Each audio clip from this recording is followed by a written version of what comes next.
A soft golden light from an old lantern cast a warm glow over the cozy room, but Fatima's peaceful slumber was shattered by a haunting cry for help that pierced the night.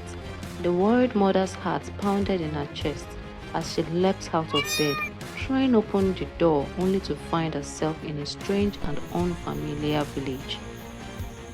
The night was thick with the scent of damp earth and smoke, and the silhouettes of mud huts loomed like sentinels in the darkness, their thatched roofs seeming to stretch out like skeletal fingers. Undaunted, Fatima sprinted in confusion towards the desperate cry, her senses heightened as a sense of foreboding settled over her like a shroud. Fatima's feet pounded the ground, every nerve tingling with fear, yet driven by a mother's instinct to protect and save. As Fatima emerged into the night, the moon cast an ethereal glow over the deserted village, its stillness shattered only by the ragged cadence of her own breathing. Disorientation swirled around her like a fog, making it hard to pinpoint the source of the cry that still echoed in her mind.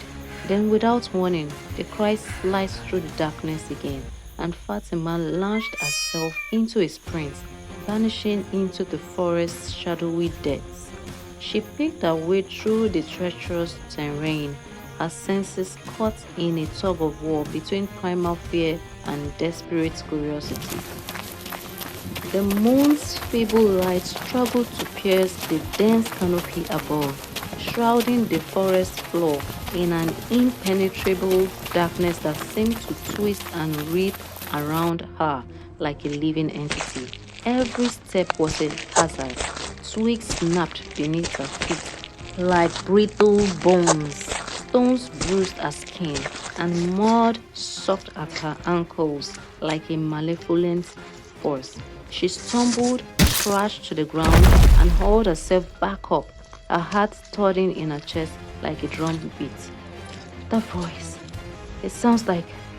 No, it can't be, she whispered, her voice barely audible over the thud of her heart. Olodumare, help me, she cried helplessly, her breathing heavy as she struggled in the dark bush. What terrors lurked in the darkness, waiting to snatch her sanity?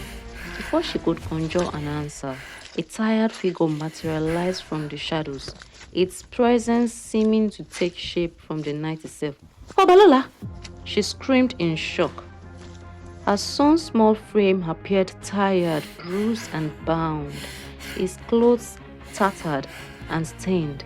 Blood smeared his face and body, and his eyes welled with tears and fear as he stretched out trembling hands, though held back by the elbow, his head lurching forward in a desperate bid for connection.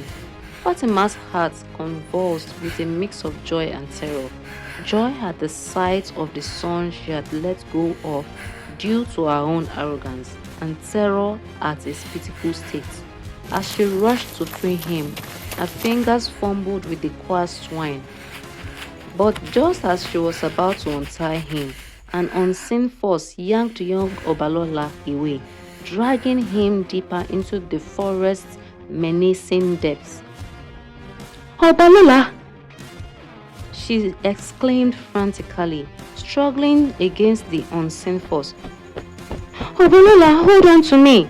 She pleaded with her son amidst her tears. Mommy, save me! The young boy cried. Oh, Mommy, I'm here. I promise not to leave you again. Her voice was shaky as she hugged her son forcefully, trying hard to hold on, digging her feet firmly into the floor. It was either the force would take them both away or let them both be. But the force pushed her back to the floor. She crumbled to the floor but hurried back up to hold her son again.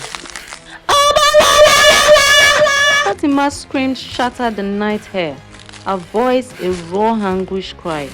She lunged forward, fingers entwined with her son's, but the unseen force yanked Obalola away, stretching their grasp to the breaking point. Fatima's scream tore through the darkness, her anguish almost tangible. She thrashed against the merciless force, but it only tightened its grip. The child's wails tore through the darkness, growing fainter with each desperate cry as he vanished into the shadows, leaving Fatima grasping for air. Blood smeared her clothes and hands, fueling her terror. As she stared at the crimson stains in horror, a devastating truth crashed over her. Her son, the child who had been crying silently for her, was gone. "Oh, mommy!" she wailed bitterly. Fatima's eyes snapped open, her body drenched in sweat, her chest heaving for air. "Oh, mommy! Oh, mommy!" She grasped for the cross pendant around her neck, her fingers wrapping around it like a lifeline. "Holy Michael! Holy Michael! Holy Michael! Protect my son! Save him!" she implored, her voice a raw, desperate cry that shattered the silence. The nightmare's dark tendrils still clung to her, and she couldn't shake the feeling of impending doom that threatened her son, even though distance and uncertainty shrouded his fate from her. The memories of her words, spoken in a moment of anguish years back, now taunted her like a malevolent specter. "It's not a curse," she had said, her voice laced with a conviction she now deeply regretted. "The path your father journeyed with demons, criminals, and bad people is the same path you want to follow, and this path will lead to your death." The very words she had heard at Obalola now echoed ominously in her mind as she watched him drift further behind the popular tout, Nino Lowo and his girlfriend, Princess. The prophecy of her own words seemed to be unfolding before her eyes, and she felt powerless to stop it. Overwhelmed by a mix of fear, guilt, and desperation, she fell to her knees beside her bed, her body racked with sobs. "God, I take those words back," she cried, her voice cracking with despair. "I was angry and broken, but please, I take them back.